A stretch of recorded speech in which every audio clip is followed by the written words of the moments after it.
مکتوب نمبر 6 معاویہ کے نام۔ بسم اللہ الرحمن الرحیم۔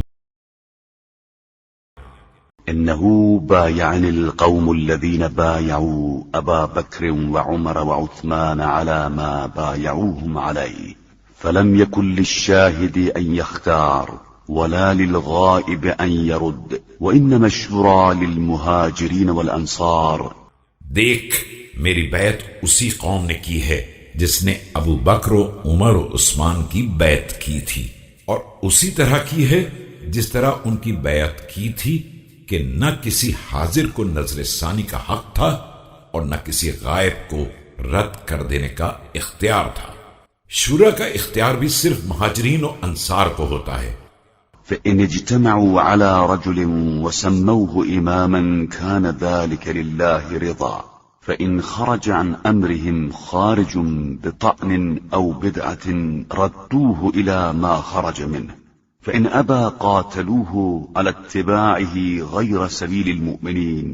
لہذا وہ کسی شخص پر اتفاق کر لیں اور اسے امام نامزد کر دیں تو گویا کہ اسی میں رضائے الہی ہے، اور اگر کوئی شخص تنقید کر کے یا بدعت کی بنیاد پر اس امر سے باہر نکل جائے تو لوگوں کا فرض ہے کہ اسے واپس لائیں، اور اگر انکار کر دے تو اس سے جنگ کریں کہ اس نے مومنین کے راستے سے ہٹ کر راہ نکالی ہے۔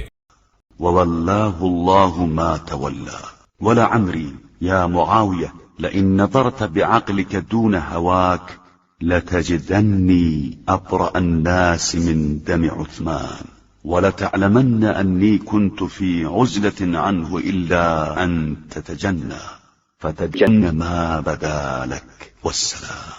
اور اللہ بھی اسے ادھر ہی پھیر دے گا جدھر وہ پھر گیا ہے۔